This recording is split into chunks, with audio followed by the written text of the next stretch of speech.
Boa noite a todos, boa noite, Fernando Diniz, boa noite aos jornalistas. Vamos então dar início à entrevista do técnico Fernando Diniz, após o empate com o Internacional no estádio do Beira-Rio. Primeira pergunta, Priscila Senhorães, canais Esporte Interativo.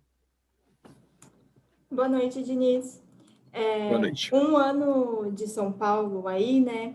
E você tem provavelmente na quarta-feira o desafio mais difícil, né? O maior desafio nesse tempo de São Paulo.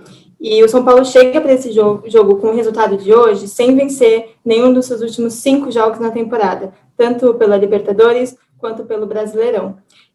Como superar tecnicamente um dos melhores times dos últimos tempos, dos últimos anos, e como superar psicologicamente a pressão que o São Paulo tem nas suas costas nesse momento? A gente tem que procurar fazer o nosso melhor. Eu acho que desses resultados, que foram dos 5 últimos, principalmente o jogo do Santos e o de hoje em especial, a equipe jogou muito bem, mereceu a vitória. E o futebol é um jogo que você precisa jogar bem para aumentar a sua chance de ganhar. Sempre falo isso. Hoje o time jogou muito bem, não só depois que ficou com um jogador a mais, que nessa hora só teve um time que jogou, mas mesmo quando estava 11 contra 11, a gente tinha o domínio quase que total da partida, criamos mais chances, merecíamos vencer. A gente tem que procurar jogar bem, a gente sabe da força do River, a gente fez um bom jogo contra eles lá em São Paulo, e a gente vai ter que procurar melhorar daquilo que foi em São Paulo para aumentar as nossas chances contra eles lá na Argentina. Segunda pergunta, Gustavo Berton, canal Fox Sports. Tudo bem, Diniz? Boa noite para você.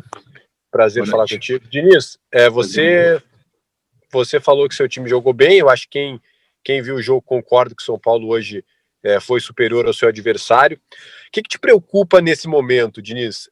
O fato de jogar bem, mesmo jogando bem, não ter conseguido sair com o resultado positivo, ou não ter vencido um time que ficou com um jogador a menos desde os 14 minutos do segundo tempo? O que agora, nesse momento, te preocupa mais, principalmente visando a sequência da temporada e, como falou nossa colega, um jogo importante contra o River no meio de semana?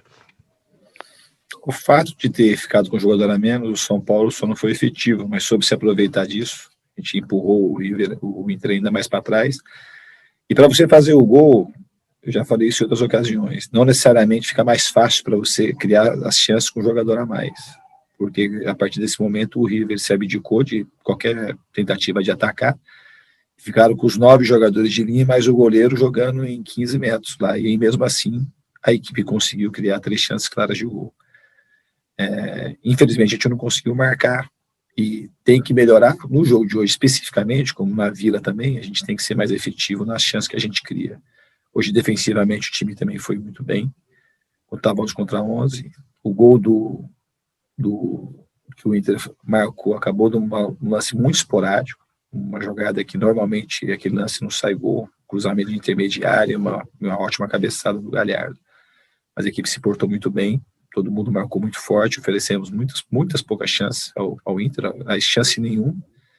A única chance clara que o Inter teve foi a bola que estava impedida logo no começo do jogo, que o Vulgo fez a defesa. Então a equipe mostrou evolução, e isso mostra que a gente chega forte, num bom momento para enfrentar o River, esse grande desafio que a gente tem na quarta-feira. Giovanni Chacon, Rádio Jovem Pan, sua pergunta, por favor. Diniz, boa noite. Eu queria que você falasse um pouquinho, foi abordado já isso, anteriormente por outra colega, a questão de 1 ano de Fernando Diniz no comando do São Paulo. Como é que você avalia esse seu ano? Você foi um técnico com mais longevidade aí no São Paulo nos últimos anos, né? Você melhorou o time? Você acha que o time está estável? Você acha que o time está pior? O que você acha que falta e o que já foi acertado? Obrigado. Obrigado. É bom considerar que teve 4 meses de paralisação por Covid, não é um ano contínuo, e isso fez toda a diferença. A gente tinha um time até a pandemia, hoje a gente tem um outro time, até uma outra maneira de jogar, embora pareça mesmo. Então é bom considerar isso. Eu vou começar pelo aspecto negativo do time. Eu acho que a gente tem 2 derrotas que nos pesam muito, e pesa de maneira justa. A do Binacional na Libertadores, que era um jogo que a gente teve todas as chances de ganhar. Perdemos 4 ou 5 chances no primeiro tempo, e é um resultado que hoje nos pressiona muito. E principalmente o jogo do Mirassol, um jogo muito atípico, onde o time finalizou 24 vezes, o adversário finalizou 4 e a gente tomou 3 gols dentro de casa, que frustrou muito o nosso torcedor, frustrou toda a instituição, frustrou a mim e os jogadores, e a gente tem que saber responder isso dentro do campo com resultados positivos. A equipe está trabalhando, está batalhando para encontrar essas vitórias, e eu acredito que elas vão acontecer na sequência do campeonato, se a gente conseguir, e acredito que vai conseguir, melhorando a equipe como a gente está melhorando. Quanto ao trabalho desse ano, tem um outro fator que eu acho que é bom, é a oportunidade de se falar. São Paulo não fez nenhuma contratação, fez uma troca. A gente tirou alguns jogadores, deu uma enxugada na folha do time e promoveu muitos jogadores. O primeiro deles foi o Antony. Quando eu cheguei aqui, já fazia umas 5 partidas que estava no banco, em descrédito com o torcedor. E é um jogador que saiu por um valor bastante considerável, que consegue hoje pagar as contas do clube.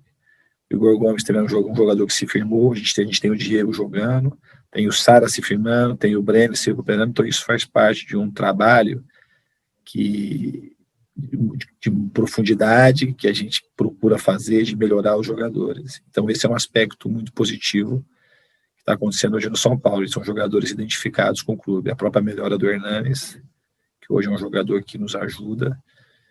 Então o Léo Pelé, que é um jogador que foi deslocado para outra posição, que hoje também está ganhando cada vez mais espaço, conhecendo mais a posição e se tornando um jogador de ponta. Então, acho que esses aspectos positivos também são bons a gente salientar. É bom a gente salientar nessa hora. Rafael Bellatini, Rádio Bandeirantes, sua vez. Diniz, boa noite. Eu queria te perguntar a respeito do Daniel Alves, esse retorno do jogador depois de um mês parado. Quão importante foi ele jogar nessa noite para recuperar um pouquinho de ritmo e em que situação ele está para essa partida contra o River Plate na quarta-feira? Ele vai estar melhor do que hoje. O Daniel é um jogador muito especial, já falei isso muitas vezes.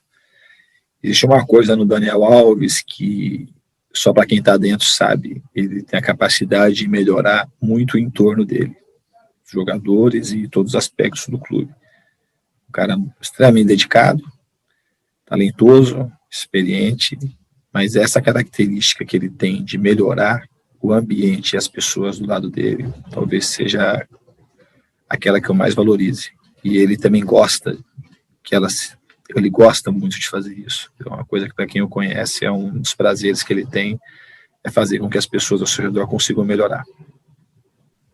Marcelo Razan, GE. Globo, sua pergunta, por favor. Boa noite, Diniz. São 2 rapidinhas em uma.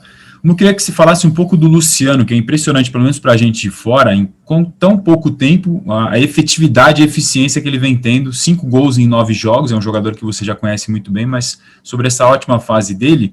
E você comentou sobre a defesa que o São Paulo marcou bem hoje, só ofereceu poucas chances para o Inter. Nos últimos 8 jogos, por outro lado, o time sofreu gols seguidamente, apesar desse bom desempenho defensivo da sua avaliação de hoje. Você vê algum diagnóstico, alguma maneira de conseguir melhorar isso?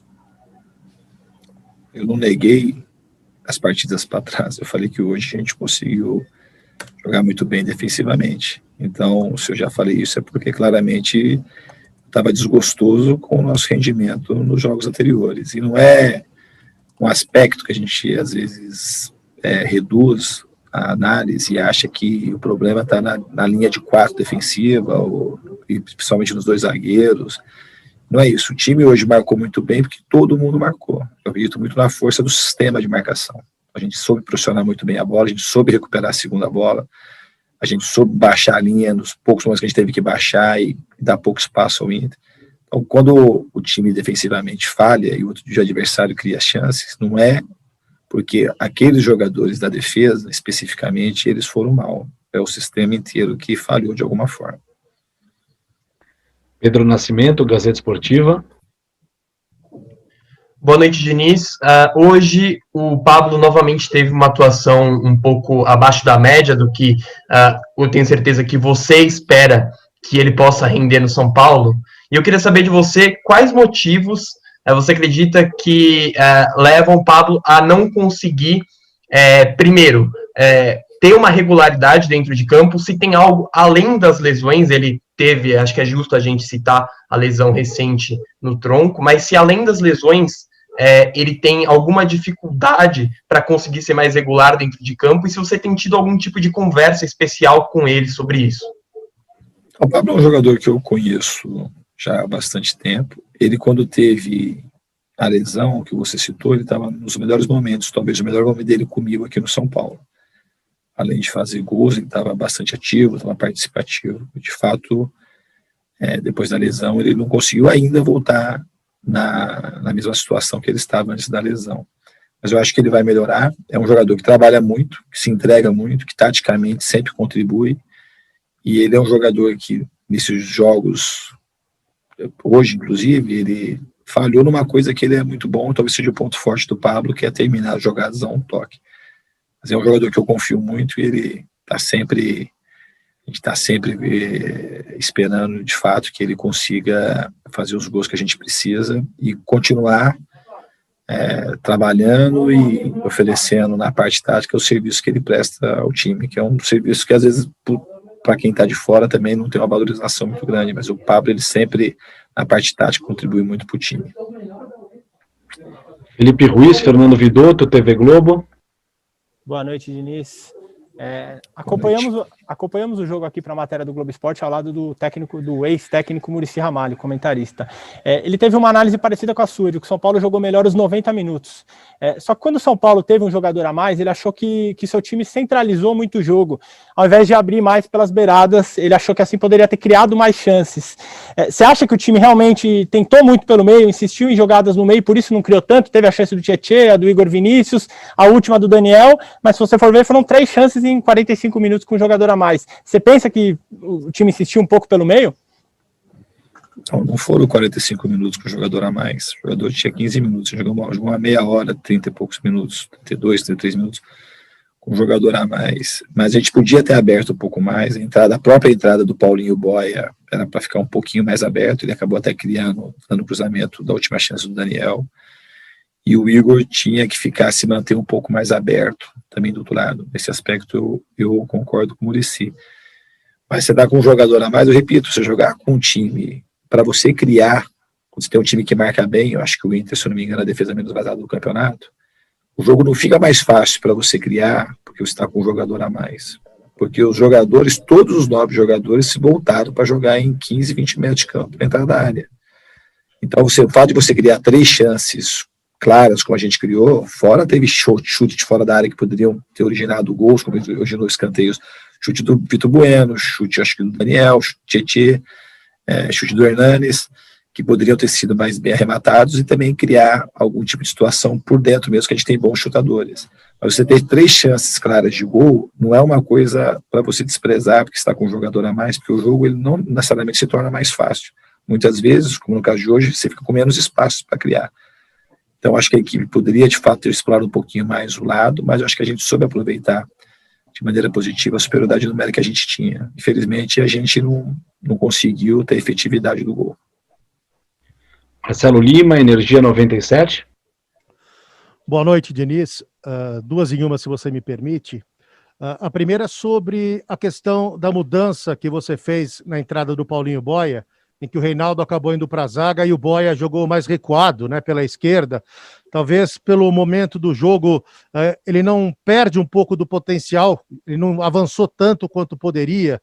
E a segunda é sobre a pressão que a torcida vem fazendo, né, em cima do elenco, nos embarques, principalmente por conta do resultado contra a LDU na Libertadores, né? Você já disse que é calejado em relação à pressão, não tem problema, sabe lidar com isso, mas isso pode de alguma forma afetar o elenco, algum jogador de forma mais incisiva? De maneira prática, a gente teve de fato esse tipo de situação ontem, a equipe respondeu com o que fez hoje. Então a equipe conseguiu responder bem ao tipo de pressão, é normal, somente aqui no Brasil, esse tipo de questionamento. E eu não acho que a pressão foi basicamente por conta do jogo da LDU. Eu acho que o que pressiona o São Paulo nesse momento são as derrotas para o Binacional na altitude e principalmente a derrota para o Mirassol. E a gente tem que saber, e são justas as pressões que acontecem, o torcedor tem todo o direito de ficar insatisfeito. E isso só vai terminar quando a gente continuar jogando bem, como a gente está jogando como a gente jogou hoje, e ganhar os jogos. E quanto ao Paulinho Boia, ele não jogou recuado, ele teve que voltar umas 2 ou 3 vezes para recompor a linha, mas ele jogou aberto lá, de ponta. Ele jogou como ponta, ele não jogou como lateral. Umas poucas vezes que ele teve, que o Inter tentou sair um pouquinho, ele voltou para recompor o sistema defensivo. Mas ele não, se ele tivesse jogado mais à frente, era capaz de ele jogar com menos espaço que ele tinha. Mas no fundo não mudou muito. Se ele estivesse jogando de ponta, ele ficou na ponta enquanto a gente estava com a bola. Ele criou uma outra situação ali. A gente podia até ter explorado um pouquinho mais, tanto ele pelo lado esquerdo e o Hugo Vinícius do lado direito, que o jogo estava mais pelos lados do que pelo centro. Última pergunta, Roberto Lioi, Rádio CBN. Boa noite, Diniz. Se você me permite também 2 questões. A primeira, você não vai ter de novo o Luciano, né, contra o River na quarta-feira. Você deu chance para o Trellis, fez gol contra a LDU, ele entrou de novo hoje. O Trellis pode ser, de repente, uma possibilidade, ou você, de repente, vê o Brenner como um jogador que está mais próximo, pelo menos mais pronto para um jogo como esse, decisivo. E você citou 2 vezes, né, Diniz, que o São Paulo sofre até hoje a pressão pelas derrotas contra a Binacional e Mirassol. Quarta-feira é mais um jogo que vai nortear o São Paulo? Você acha que pode ser mais um jogo de muita pressão, só que ao mesmo tempo pode ser um jogo de virada, um jogo que essa pressão que vocês estão sentindo vai se apagar se vocês voltarem com uma vitória da Argentina? O futebol, ele traz as situações. A gente vai jogar de fato, provavelmente na média dos últimos 3, 4 anos contra o melhor time da América do Sul. E existe essa possibilidade. Tomara que a gente consiga fazer um grande jogo na Argentina. Enquanto a escalação do time, eu ainda estou pensando no jogador que vai entrar. Todos os jogadores que estão aí, os que você citou, e mais uns 2 ou 3 jogadores aí podem entrar como possíveis pretendentes a essa vaga aí, para a gente armar o nosso time contra o River. Encerramos então a entrevista com o técnico Fernando Diniz. Obrigado pela presença de todos e uma boa noite. E é isso, galera. Esse aqui foi mais um vídeo. Deixe seu like e se inscreva no canal.